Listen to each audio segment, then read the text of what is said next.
what inspired you to come start this farm communities? Yes, I was preaching to the youth 10 years before in Vallavidyanagar, Gujarat. And after a few years, what I realized is that out of hundreds of youth we preach to, very, very few of them are going to become brahmacharis and going to practice Krishna consciousness nicely.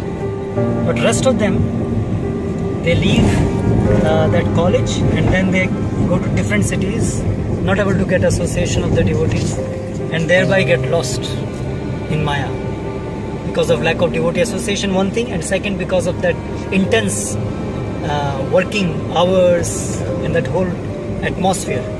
So therefore I was wondering that Chaitanya Mahaprabhu has predicted that Prithvitya Chaitanya Nagaradi Gram Sarvatra Prachar Hoy Mara Naam. So how is it going to really happen? What is the blueprint for that?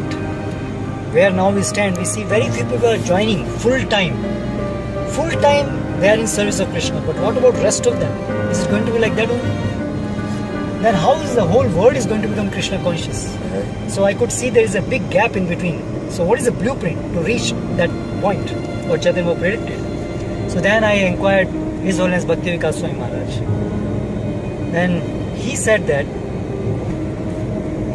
according to his understanding, to what Srila Prabhupada has instructed, if these farms become successful, then people in mass will come to Krishna consciousness.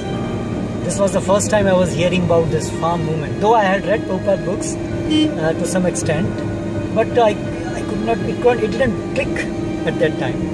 But after Guru Maharaj told me, then I studied more in detail, and then Maharaj referred me to one of the disciples of Srila Prabhupada, his name is Tejas Prabhu.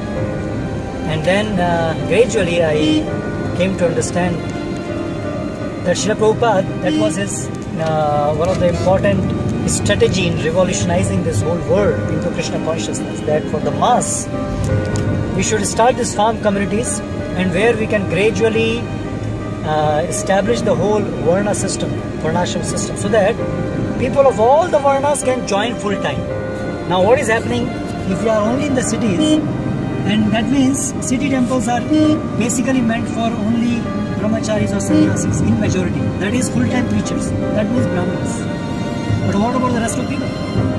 In any society there are going to be only very few brahmanas comparing to other varnas. So therefore in the farm communities, people of all the varnas, of all the occupations, they can serve Krishna full time, one, and secondly they can all be together.